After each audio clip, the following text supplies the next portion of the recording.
제가 이제 그 마가복음을 시작한 지 이게 이제 오늘이 이제 50번째입니다. 50번째 말씀을 전하는데 오늘도 역시 그 종말에 대해서 마지막 이제 세 번째 제가 말씀을 드립니다.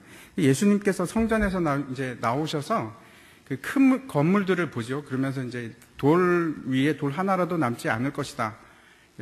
성전이 파괴될 것을 말씀하셨습니다. 그리고 나서 감람산에서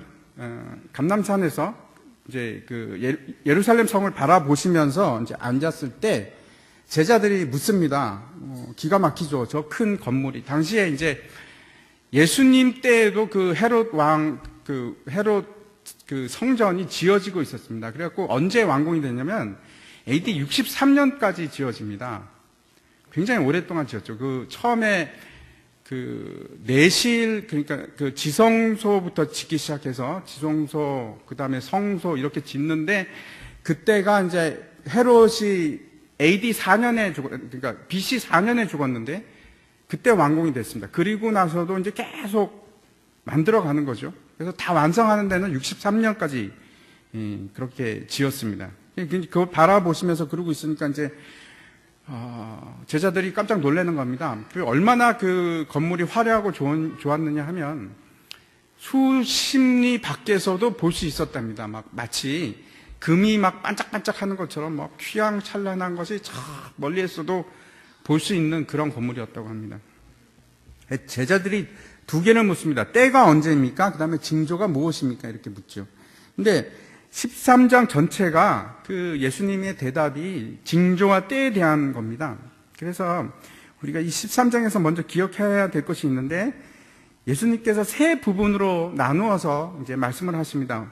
첫 번째가 5절부터 넘겨주십시오. 5절부터 13절까지가 환란의 시작입니다.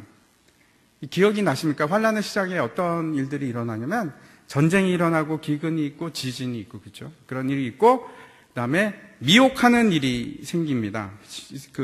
핍박하는 일이 생깁니다. 그래서 복음이 전해지면서 복음이 전해지는 곳마다 핍박이 일어나는 일들이 일어납니다. 그다음에 14절부터 18절까지는 진짜 큰 환란이 닥칩니다. 근데 그것이 기준이 무엇으로부터 시작하냐면 서지 못할 것에 멸망에 가증한 것이 딱 자리를 잡고 서면 그때부터 이제 굉장히 엄청난 환란이 시작되는데 그게 14절부터 18절까지 말씀입니다. 그런데 얼마나 대단한가 하면 창세 이후로 그런 환란이 없었고 이후에도 없을 것이다.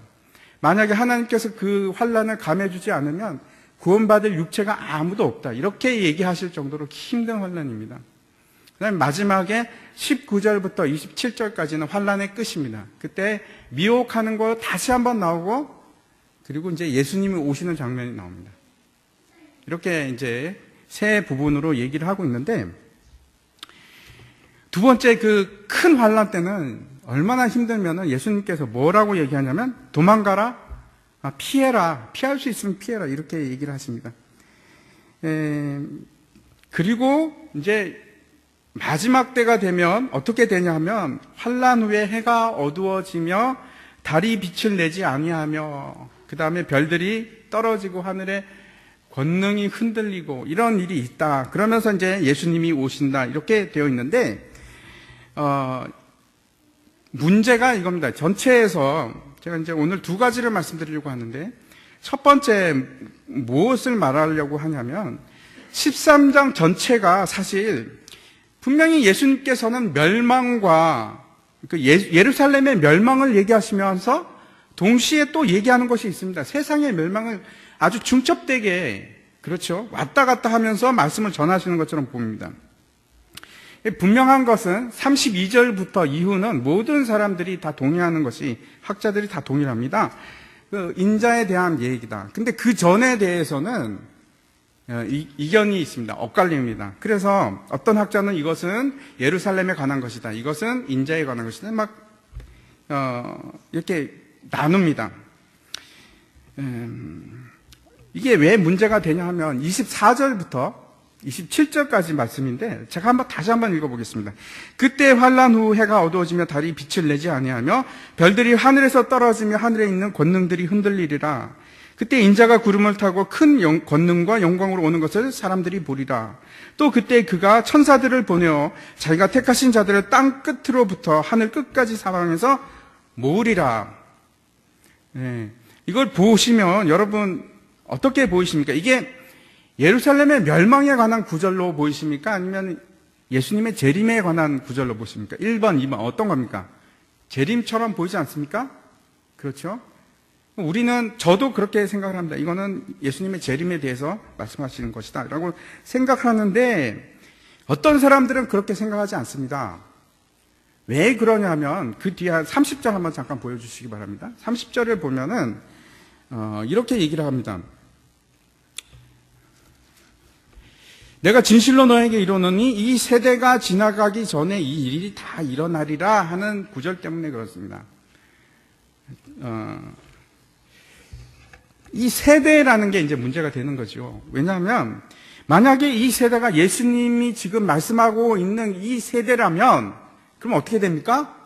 예수님이 계시던 그때 제자들의 세대에 이 모든 일이 다 일어나고 예수님이 다시 오셔야 되는 겁니다. 근데 안 오셨지 않습니까?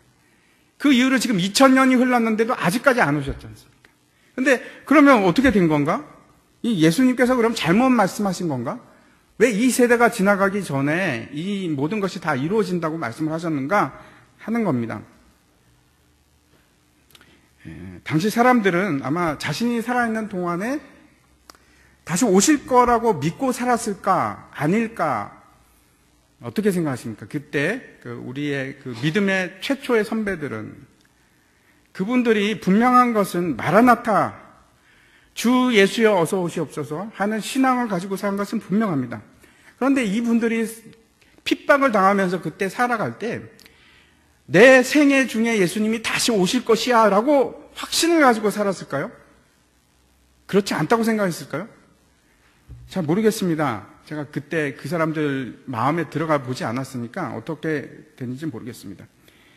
다시 돌아가서 이 30절 때문에 24절부터 27절까지 말씀을 다시 한번 우리가 보았으면 좋겠는데 한번 다시 보여주십시오. 거기서 이렇게 얘기합니다. 큰 권능과 영광으로 온다. 26절입니다. 큰 권능과 영광으로 온다라고 할 때 이 온다라는 동사를 이제 헬라어로 에르코마이라는 동사를 씁니다. 근데 문제가 이 에르코마이라는 게 우리는 오는 거하고 가는 거하고 다른 말을 쓰지 않습니까? 근데 헬라어는 그 에르코마이라는 말이 온다도 되고 간다도 됩니다. 그래서 어떻게 다시 보냐면 이렇게 볼 수도 있습니다. 그때 인자가 구름을 타고 큰 권능과 영광으로 가는 것을 사람들이 보리라 해도 말이 되는 겁니다.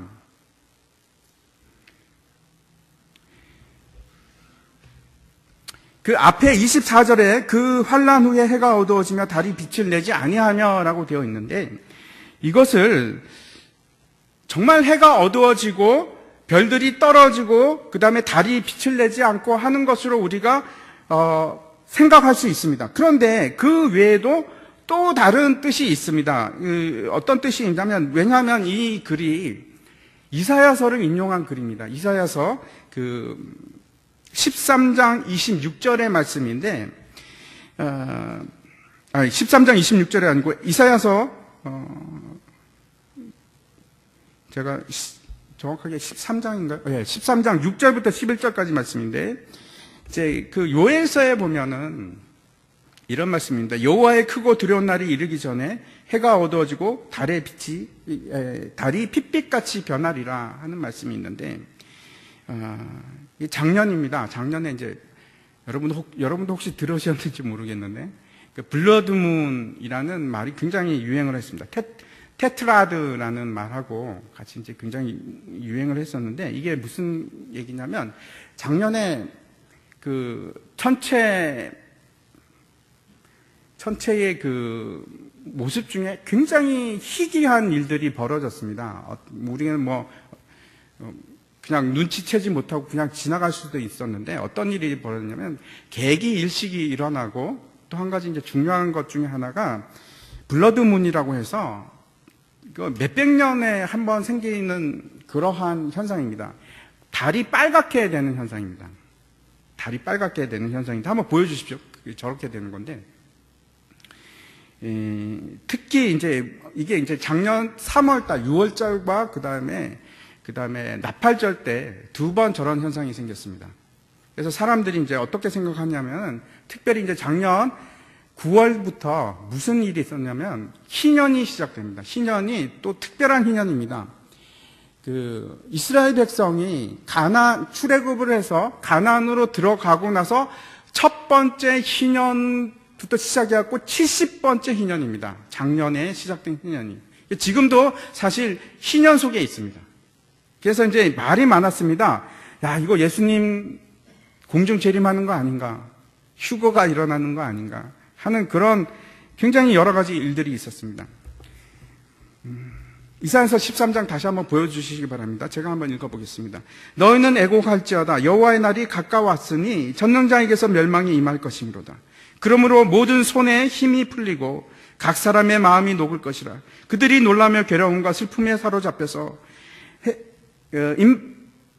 해이 임박한 여자같이 고통하며 서로 보고 놀라며 얼굴은 불꽃 같으리로다. 보라, 여호와의 날 곧 잔혹히 분냄과 맹렬히 노하는 날이 이르러 땅을 황폐하게 하며 그 중에서 죄인들을 멸하리니 하늘의 별들과 별 무리가 그 빛을 내지 아니하며 해가 돋아도 어두우며 달이 그 빛을 비추이지 아니할 것이로다. 내가 세상의 악과 악인의 죄를 벌하며 교만한 자의 오만을 끊으며 강포한 자의 거만을 낮출 것이며 라고 되어 있는데, 여기서 말씀하는 것은 무언가 하냐면 결국 하나님께서 악한 자들을 심판할 것이고, 그 여호와의 심판날이 되면 해와 달이 광명을 잇고 하늘의 별들이 빛을 잃을 것이다 하는 중의적인 뜻을 가지고 있습니다. 무슨 말인가 하면, 진짜 물리적으로 해가 그리고 달이 어두워질 수도 있지만 그거 외에도 직접적인 그 해가 광채를 잃어버리는 일 외에도 영광을 가지고 권력을 가지고 힘을 가지고 있던 모든 사람들이, 자신의 거만한 사람들이, 교만한 자들이 그들의 권력을 잃어버리고 다스리던 모든 것이 허무해지고, 빛을 뽐내던 자들이 빛이 사라지고 하는 뜻을 가지고 있습니다. 특히 이 사실을 어떻게 알 수 있는가 하면 25절 마가복음 13장 25절에 보면 별들이 하늘에서 떨어지며 하늘에 있는 권능들이 흔들리리라 라고 되어 있는데, 이것도 역시 이사야서 34장의 말씀을 인용한 것으로 우리가 생각을 합니다. 거기는 어떻게 되냐면 하늘의 만상이 사라지고 라고 되어 있습니다. 이 이사야서 34장은 특별히 열방들에 관한 예언입니다. 그래서 그 권력을 가지고 있고 힘을 가지고 있던 그 열방들이 다 하늘의 별처럼 우수수수 다 떨어질 것이고 하는 말씀을 하고 있는 겁니다. 그리고 이 하늘에 있는 권능이라는 것은 특별히 세상 권세, 공중 권세 잡은 자에 관한 말씀인데, 우리가 에베소서 2장과 6장에 보면은 거기에 대해서 얘기합니다. 그 공중의 권세 잡은 자, 땅을 통치하는 자, 누구를 얘기합니까? 사탄의 세력을 얘기합니다. 그 권능이 흔들릴 것이다 라는 말입니다. 다시 돌아가서 제가 길게 얘기하고 있는데 24절부터 27절까지 내용은 인자의 오시는 재림을 얘기하기도 하고, 이걸 다시 말씀드려서 바꿔서 예수님의 부활 승천하심으로 일어나는 일이라 라고 해도 전혀 어색하지가 않습니다.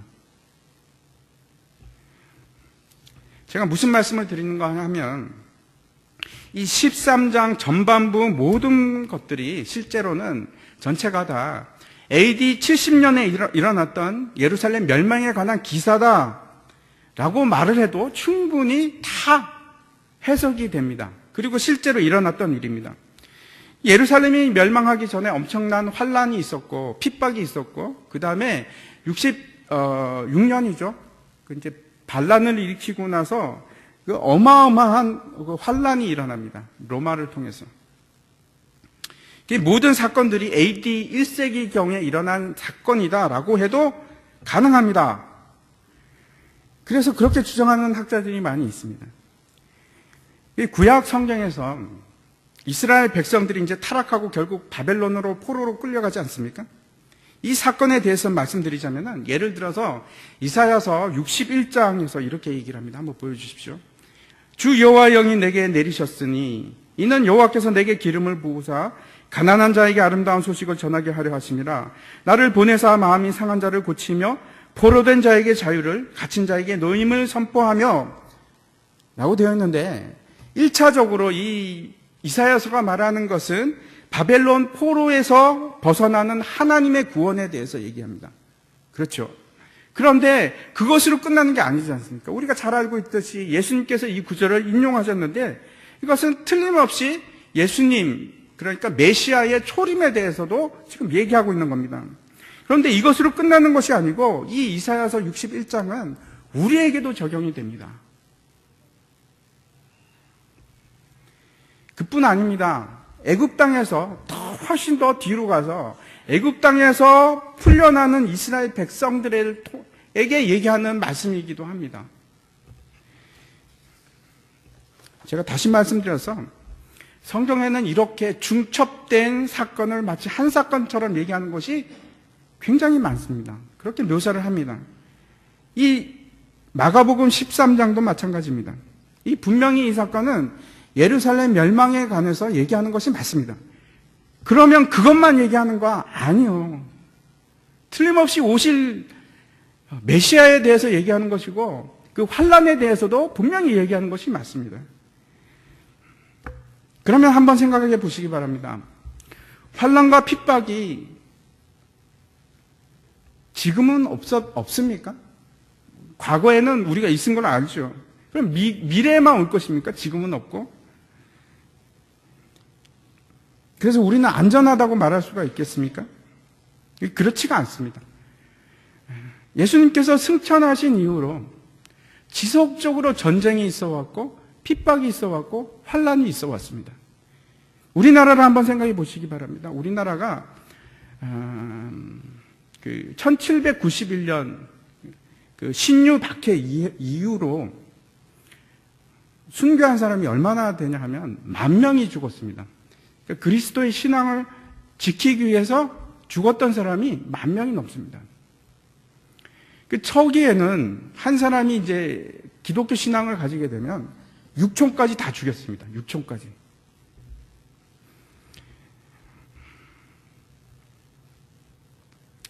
그 일제시대 때, 그 기독교 신앙을 지키기 위해서 죽은 사람이 한 2,000명 정도 됩니다. 그러면 지금은 없습니까? 지금도 있습니다. 지금도 예수를 믿기 때문에 박해를 주고 가는 사람들이 북한에도 있습니다. 세계 곳곳에 있습니다.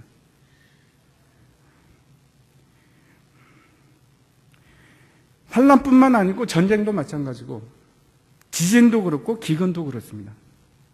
이 땅에 전쟁이 계속해서 있어 왔고 지진도 있어 왔습니다. 그런데 지금 얘기하는 거는 점점 강도는 세진다는 겁니다. 제가 결국 말씀드리고 싶은 것은 어느 세대에나 이 일이 있어 왔습니다. 다시 돌아가서 30절, 이제 처음에 이제 우리가 이 세대 때문에 이 이야기를 하게 됐는데, 이 세대가 지나가기 전에 이 일이 다 일어나리라 할 때 이 세대를 도대체 어떤 세대로 볼 것인가 하는 겁니다. 우리는 그냥 생각하기에는 예수님 당시의 세대라고만 생각을 할 수 있는데 그렇지 않습니다. 이 세대라는 것이 게네아라는 헬라어인데 여러 가지 뜻을 가지고 있습니다. 족속도 되고 가족도 되고, 그 다음에 중요한 뜻 가중에 하나가 시대라는 뜻입니다. 시대.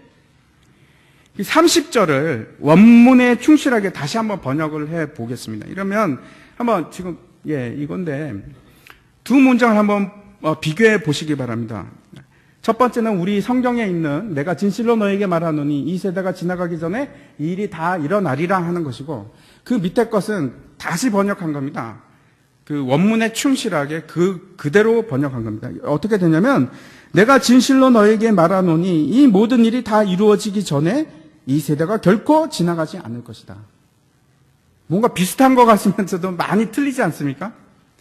첫 번째는 무엇에 중심이 있냐면 시간에 있습니다.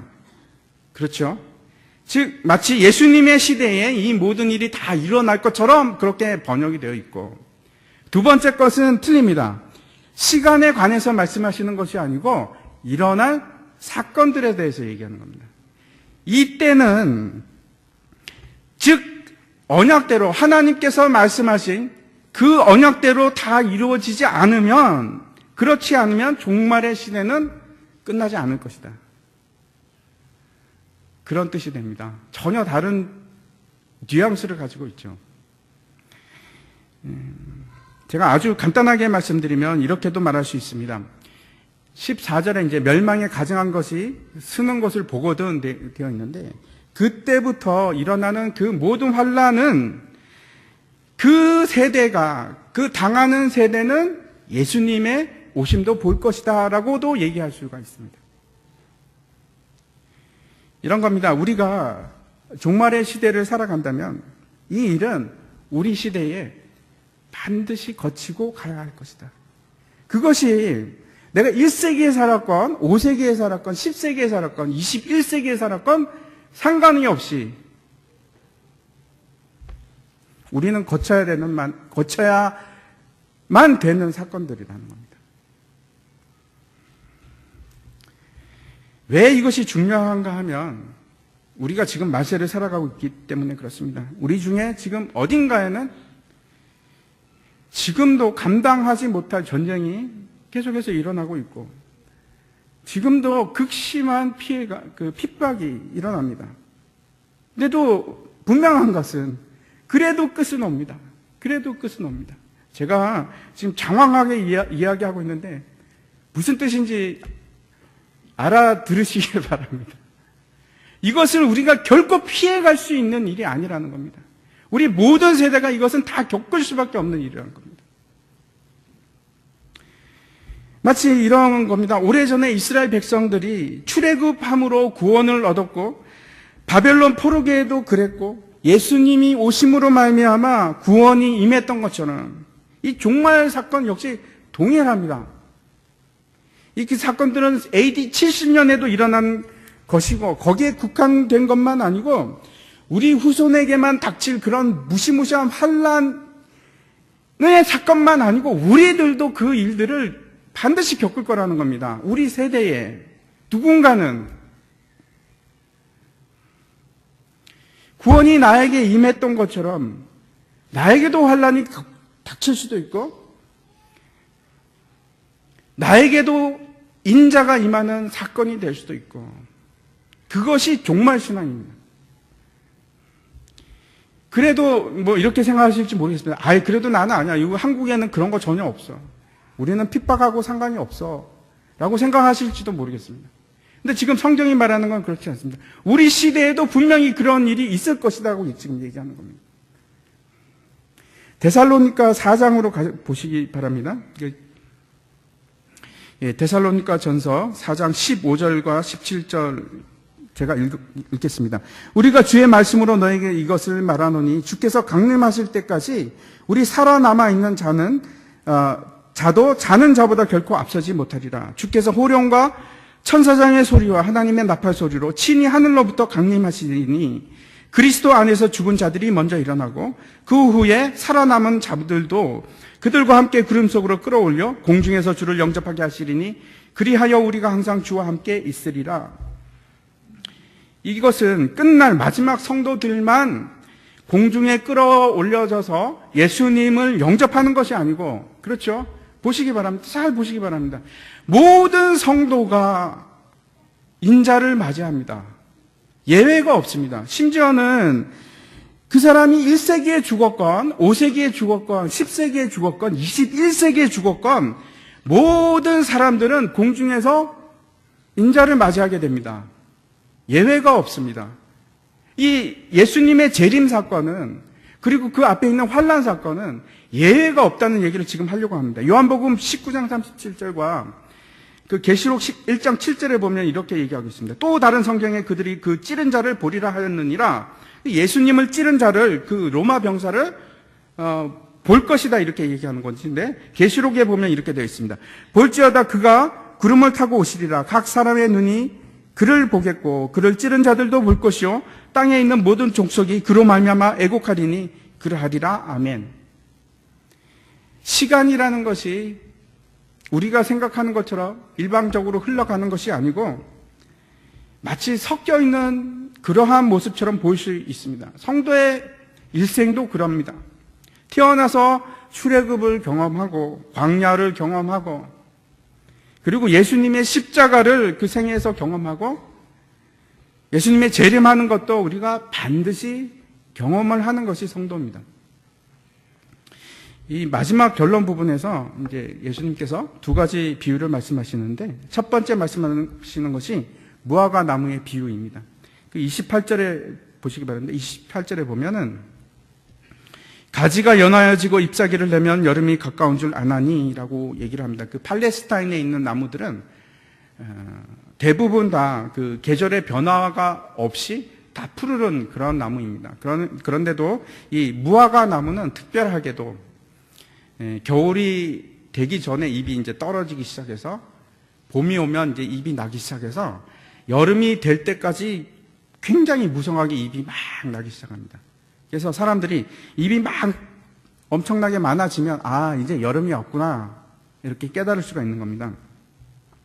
이 무화과 나무 비유를 보면서 다시 생각나게끔 하는 것이 있는데 이 모든 사건 지금 그 예루살렘 성전에서 정화하시고 그 다음에 논쟁을 하시고 밖에 나와서 이 예루살렘 성전이 멸망할 것이다 라고 얘기하기 바로 전에 뭐가 있었냐면 예수님께서 무화과 나무를 저주하신 사건이 있습니다. 그래서 말라버렸죠. 마치 이제 이스라엘 그 백성이 멸망당하고 말라 비틀어지고 아주 사라진 것처럼 그렇게 되는 것처럼 그 무화과 나무를 저주했는데 그런데 예루살렘 멸망의 말씀을 마치면서 다시 무화과 나무 얘기를 꺼내시는 겁니다. 그래서 이런 생각이 듭니다. 혹시 그 무화과 나무가 그 말라 비틀어진 무화과 나무를 다시 말씀하시는 것인가?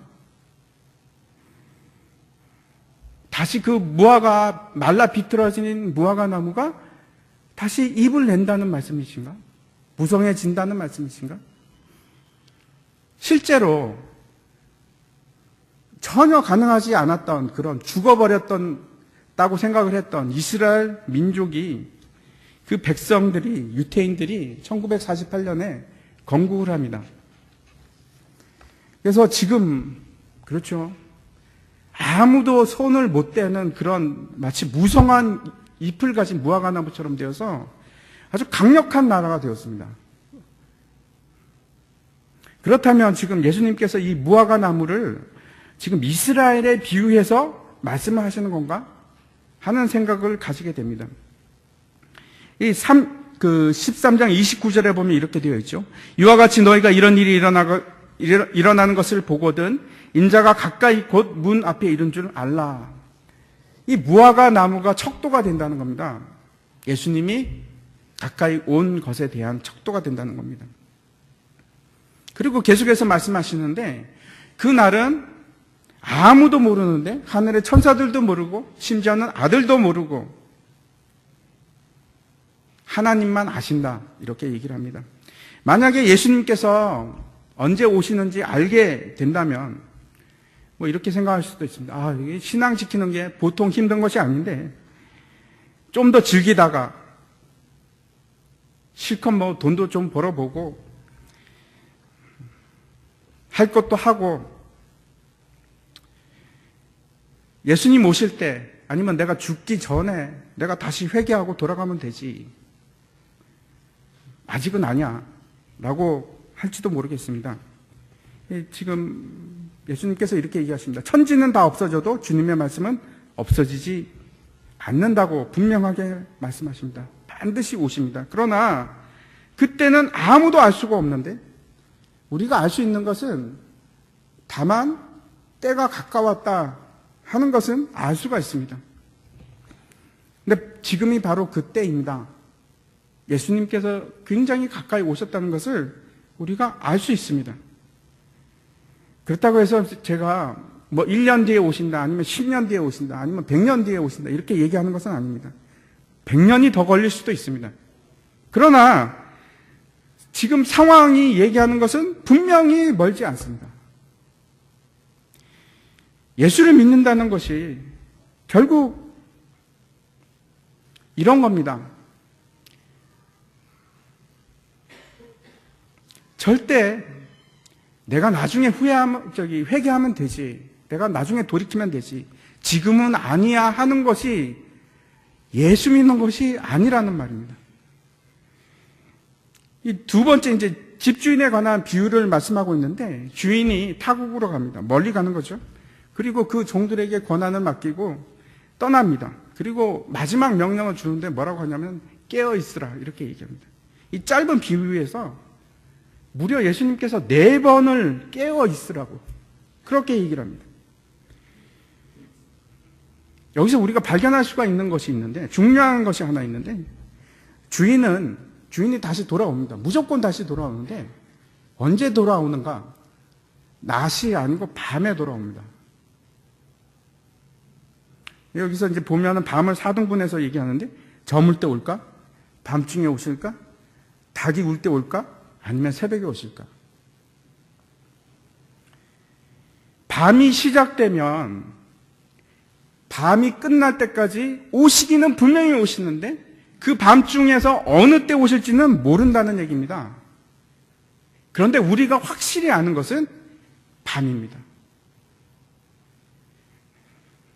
그래서 지금 시대가 밤인지 아닌지 우리는 구별하면 예수님이 오실 때가 됐구나.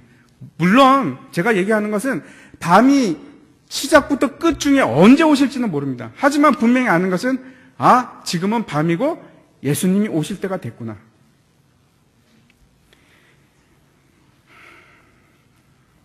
낮에는 우리가 깨어 있죠. 낮잠을 자기도 하지만 주로 잠을 자지는 않습니다. 하지만 밤이 되면 졸리고 잠을 자게 됩니다. 이 밤이 의미하는 것이 어두움이고 흑암의 세력이고 무지함이고 미혹함이고 악의 승리입니다. 죽음이고 그런 것들입니다. 그래서 잠을 잘 수밖에 없는 상황에서 예수님께서 지금 얘기하는 것은 잠을 잘 수밖에 없는 상황이다. 그런데 자지 마라. 밤이라는 것이 영적으로 어둠이고 잠을 잔다는 것이 영적으로 혼미한 상태를 얘기하는 겁니다. 혹시 그런 경험이 있으실지 모르겠습니다. 이제 알람을 맞춰놓고 자는데 막상 알람이 울릴 때 못 듣는 겁니다. 아니면 다시 끄고 또 자거나.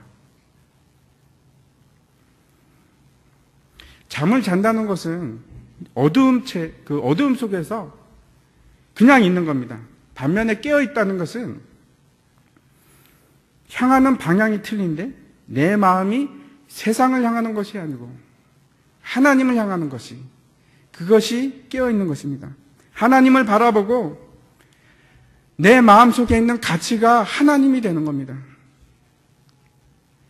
마지막 비유에서 깨어 있으라고 했더니 그러면은 종들이 지금 여러분 한번 상상해 보시기 바랍니다. 여기서도 사물을 다 맡기고 갔는데 그러면 종들이 아무 일도 안 되고 동구밭에 나와서 예수님이 오시나 안 오나, 주인이 오시나 안 오나 그것만 바라봅니까? 절대 그렇지 않습니다. 깨어있는 가장 큰 기준 중에 하나가 자기가 맡은 일을 계속하는 겁니다.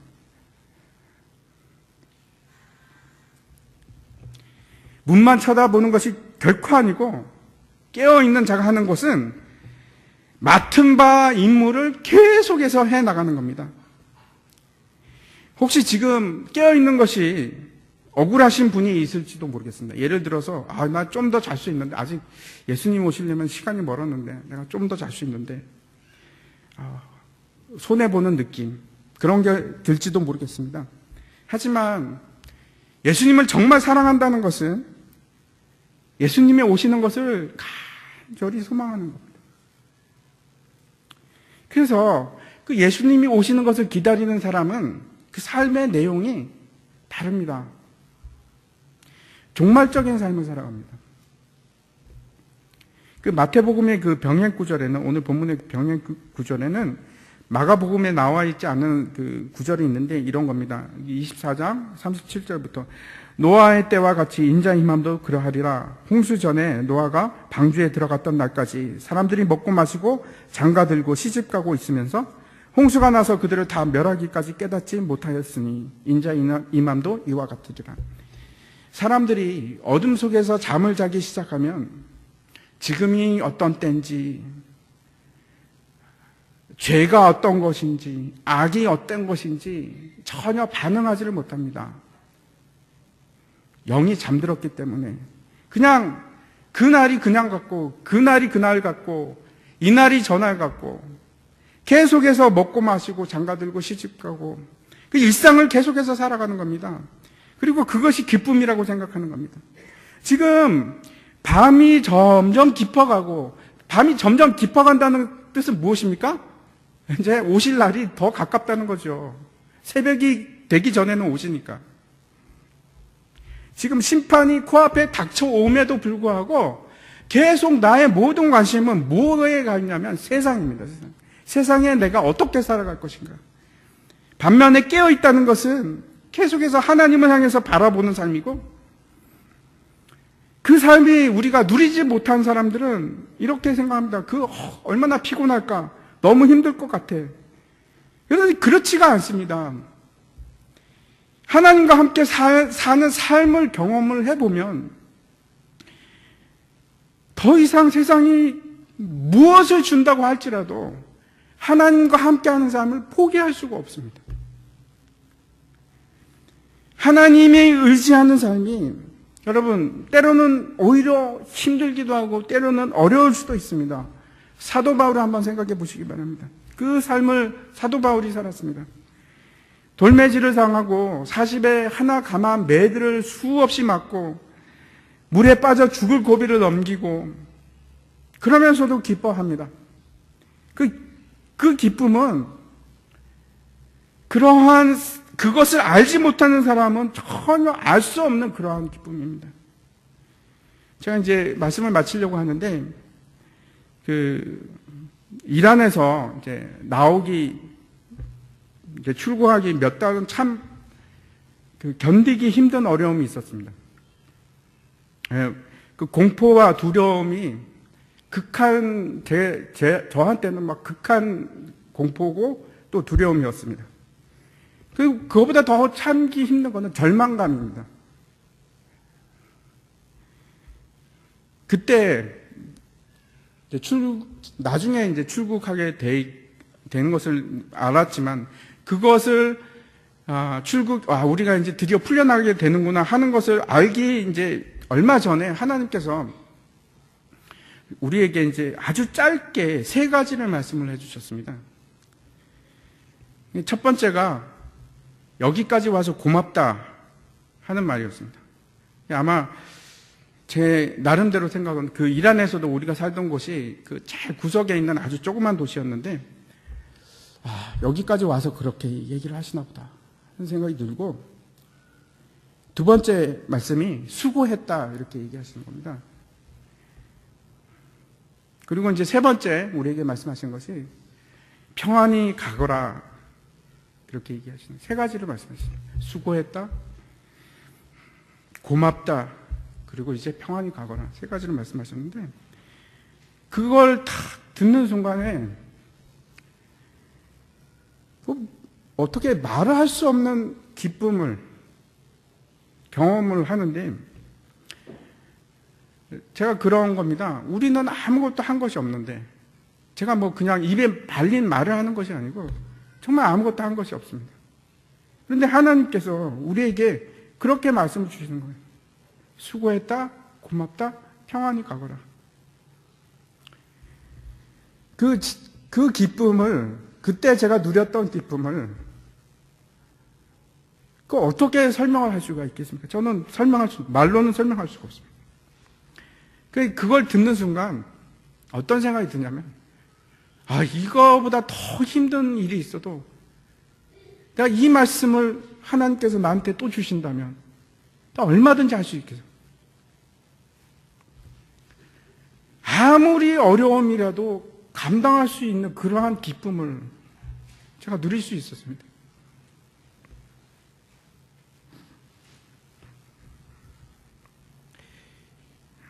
평안과 기쁨은 예수 그리스도 안에 있지, 참된 평안과 기쁨은 예수 그리스도 밖에는 없습니다.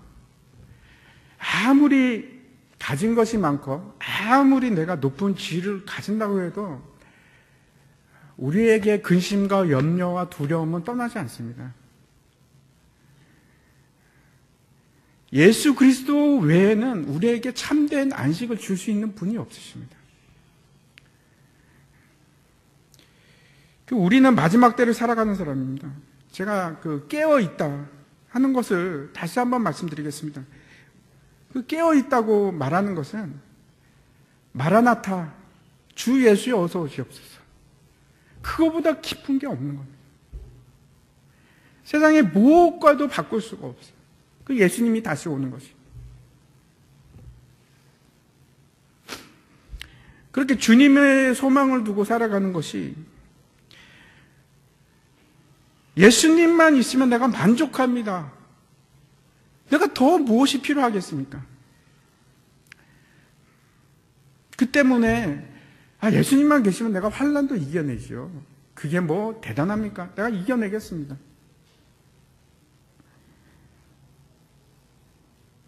주님께서 우리에게 주신 말씀대로 누가 뭐라고 해도, 이 세상이 완전히 뒤집힌다고 하더라도, 뒤죽박죽이 되고 뭐 환난이 일어나고 핍박이 일어나고 그 어떤 것이 닥치더라도 상관이 없는 것은 예수님께서 나와 함께 하시면,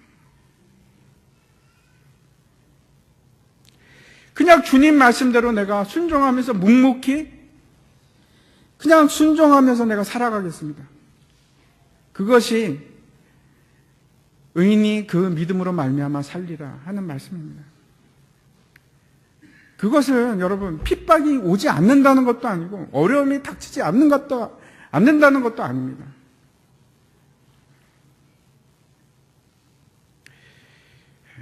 우리 마음속에 이제 마가복음 13장이 끝나면서 이제 종말에 관한 말씀이 다 끝났는데, 이게 하나가 우리 마음속에 생각이 났으면 좋겠습니다. 마라나타, 주 예수여 어서 오시옵소서. 결국 주님께서 우리의 눈물을 닦아주실 것이고, 수고했다고 말씀하실 것이고, 참 힘들었지, 내가 다 안다, 그거면 됩니다. 그거보다 더 귀한 것이 없어요. 그러한 마라나타, 그게 우리 가슴 속에서 간절히 우리의 기도가 되는 저와 여러분 되기를 축원합니다. 같이 기도하겠습니다.